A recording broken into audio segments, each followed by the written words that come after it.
Welcome back to the coverage of YCS Bochum 2016, where we're now joined by the two finalists. We got Joshua Schmidt, who went X1 in the tournament, in the largest ever in Europe. Congratulations. Almost. It was an awesome showing. Almost beat the Curse of Anubis. Yeah. And then on the other side, we got Billy Brake. Congrats again. Thank you. On winning the largest European tournament. So, has it been established that America is better than Europe? Definitely not. The European players were very, very good this week. Every round was very, very hard. The American players have been slacking a little bit.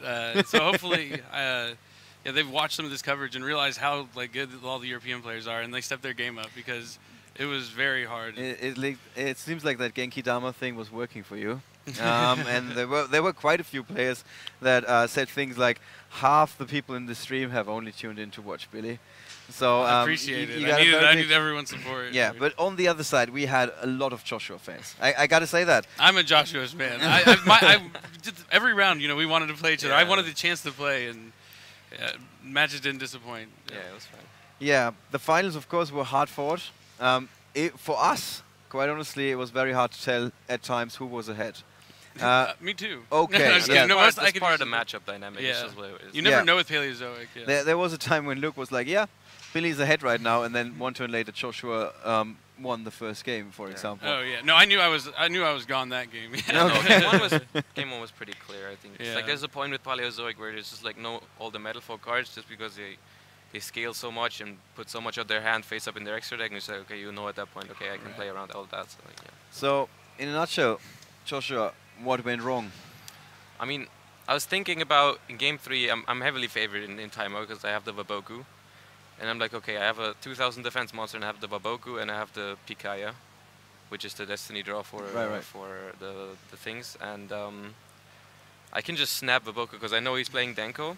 But I was like, okay, he needs Denko, low scale, high scale, and then he needs a monster with more than 2000 attack because he can't search fusions or anything. So like, or he could just hard draw fusions. But like that's like 4-card combination, 5-card combination. And you get Swap Frog off the Dupe Frog. If I do kill it or something, I need Kieran to actually. Yeah, and I'm like, okay, if he doesn't have it this turn, if he doesn't have it this turn, like that, I can always Waboku later if he doesn't go for the Denko turn this turn. If he doesn't get over my Dupe Frog, I have the next turn where it's his last turn. I just have to do 100 damage. I just Waboku and just win. Yep.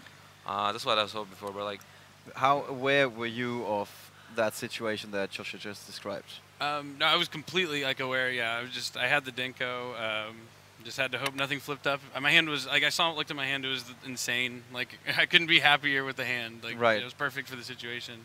I just was hoping no Swap Frog, and then there wasn't a Swap Frog. So. All right. Swap Frog.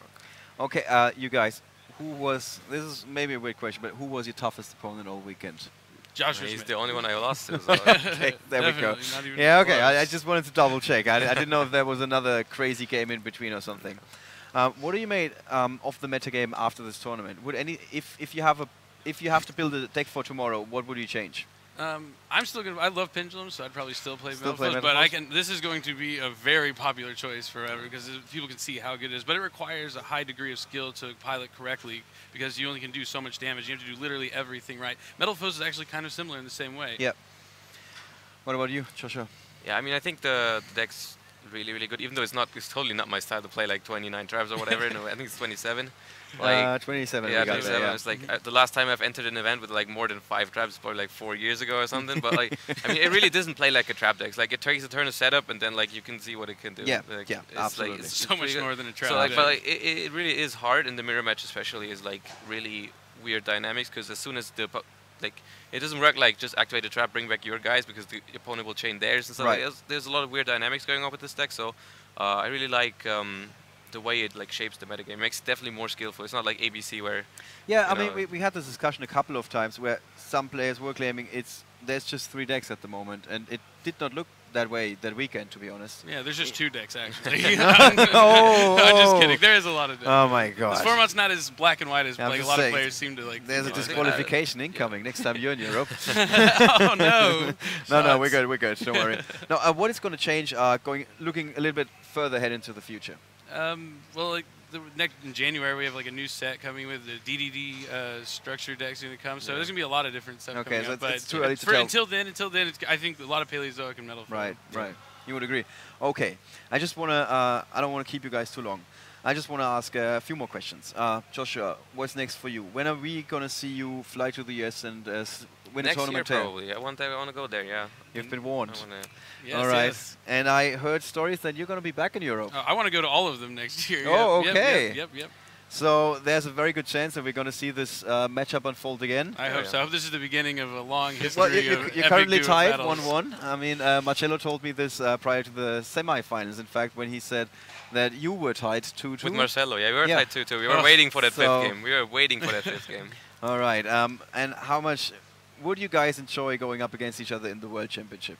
100%. I mean, first of all, that means that I'm going back there, so I would love to go there. Take that, and then like, I'm always up for a challenge. So. Me too. Yeah, we like playing good Yu-Gi-Oh. See you all there, right, man. guys. See you there. Yes. Can we maybe have one last handshake between two of the greatest? Great game. Congratulations. Thank you so much for watching, guys. We've had two of the greatest of all time in the finals of YCS Bochum. Billy Brake is our victor.